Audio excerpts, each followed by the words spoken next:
I met and married somebody else?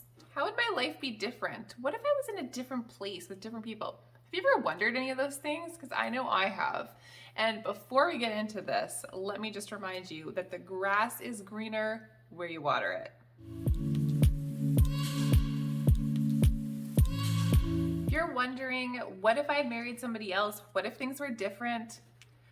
Honestly, it's irrelevant because you didn't, and you married the person that you did. You're in the place that you are, you're at the job that you're at. So why not just make the best of it instead of just thinking about what things could have been? Sometimes I have to remind myself to not allow thoughts that cause discontent to wander into my mind. And you do have control over your thoughts. You really do. So if you're noticing that these thoughts are coming in and you're entertaining them and it's just making you feel discontent with your life and who you are, where you're at, then you need to get rid of those thoughts. If I notice them having thoughts like that, I just have to stop myself and remind myself that this is not helpful. And realistically, if you were in that other situation or that other place or in that other job, you have to know there is going to be problems there too. Nowhere is perfect. So maybe just stick with the things that you already know and work on them to make them better. I heard this analogy once. It's like Adam and Eve.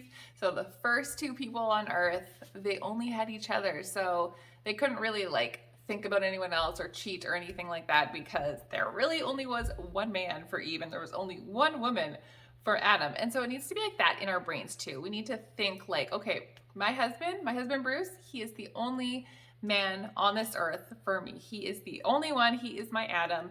And I hope he thinks of me as well as his Eve. And I know he does. So it's irrelevant to even think about anybody else in that way because you already decided this is the only guy for me and I'm going to think like it and I'm going to act like it. I spent a year in Australia when I was 19 and then when I came back, Bruce and I got engaged and then we got married, and I'd often wonder, what if I'd stayed another year in Australia? Would I have met somebody else? Would I have married an Australian guy or a guy from another country and ended up living in some different country other than Canada? But there's no point thinking about that and ruminating on that because where you are thinking, where you are putting your energy and your thoughts, that is where the direction of your life goes. If you're just thinking, what if only, you're just increasing that discontent until you're unhappy with your life or you're so unhappy that you leave a broken family behind. And that's just not what we want. That is not what God's best is for our lives. I truly believe that God wants us to be happy and have joy in our lives. Not saying that everything's going to be perfect, because it's not. He never promised that.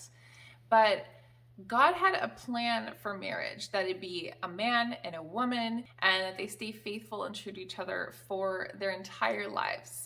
And God's plan is always best. He knows best. Since God has a plan for your life and your marriage, it really just makes sense to me to just follow what God says about marriage. So making the best about the marriage you have. I'm not talking about abusive relationships. I'm just talking about your average, everyday marriage. I wholeheartedly believe that when you are following God's plan for your life, when you are living by His principles that He lays out in the Bible, that is the best life there is for you, because God knows what we need even before we even know it. And He has designed us with purpose and good things to do. And He has put us in a specific place around specific people.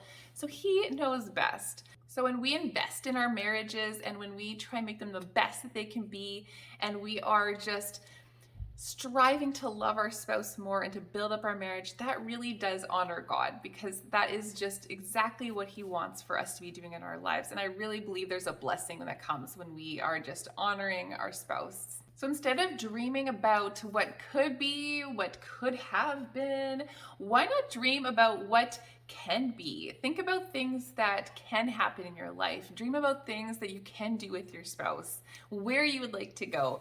Life is boring when you stop dreaming, so don't stop dreaming and do it with your spouse. I've got some questions that my husband actually helped me think of, these questions that you can ask your spouse. Asking your spouse these questions is going to help bring you guys together by realizing what's important to you.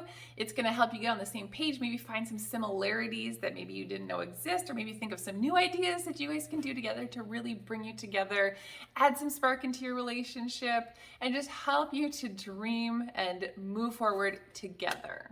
I'll be writing these questions all out on my Instagram, so if you want to see them written out, then check out my Anchored Life with Kayla Instagram by clicking that link below in the description. Okay, let's see here. I gotta look off my iPad. Question 1, what would be the perfect date for you? If you could do anything, maybe their perfect date, you won't be able to make it happen, but get some inspiration from it. 2, if you could have any job in the world, what would it be? Maybe it's the job they're already doing, and if it is, be their cheerleader and let them know how awesome that is. And if it's not, maybe dream together, see if it's possible to make it happen to be the dream job. 3, where would you like to travel next? Maybe you guys are jet setters and like to go around the world and have a country in mind, or maybe you just want to take a nice little road trip to the local lake or just rent a cabin, something like that. Whatever it is, wherever you would like to go next, tell your spouse and ask them where they want to go to, and you might be interested in, maybe they want to go somewhere that you've never thought of. My husband had commented one time that he would love to go to Israel, and I'd honestly never thought about going to Israel before. When he mentioned that, I'm like, it would be so cool. It's on our bucket list, but it's something that we can dream about together. This chair keeps squeaking and it scares me. I'm like, 4, what experience would you like to have? So that could be like an event or an activity or like meeting someone famous, like really, the sky's the limit. My husband thought of that one and he was like, you really might be surprised at what they might say. What did he say? I asked him what he wanted to do, and he said, like, get a ride in a fighter jet, I think. Like, okay. I'm not sure I can make that happen for you, but I'll dream with you about that. 5, what is something you would like to see happen in our marriage? So I was thinking of that kind of like, whether you want to have kids or if you want to build a new house, whatever it is that you want to see happen in your marriage, just ask your spouse. 6 is the deep one, gotta throw some deep ones in there. How would you like to see our marriage impact the world? I know, little cheesy, but really important, I think. Okay, that was the last question. Because for me, when I'm thinking about my marriage, I want my marriage to be an example to other people. I want the way that my husband and I treat each other, both in public and in private, to be a relationship that encourages other people to also treat their spouses well, to also love their families well, to also have fun together. And I know there's so many negative influences and examples around that I want to be the opposite. I want to be an encourager, and I want to do that with my marriage as well. You and your spouse might have something completely different to say, so ask them. There is always going to be somewhere or someone or something that seems like if you just had that thing or in that place, etc., that your life would be perfect. There's always going to be something like that. Like I said, the grass is greener where you water it.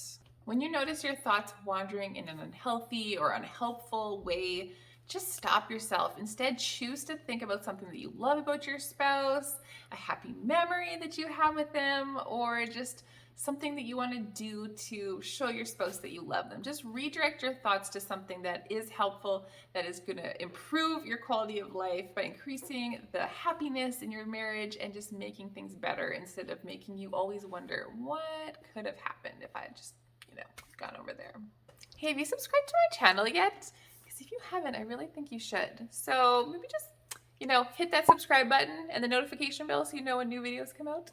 Make sure that you hit like if you enjoyed this video, and maybe share it with a friend, someone who you think could really benefit from this video. I'll see you guys soon.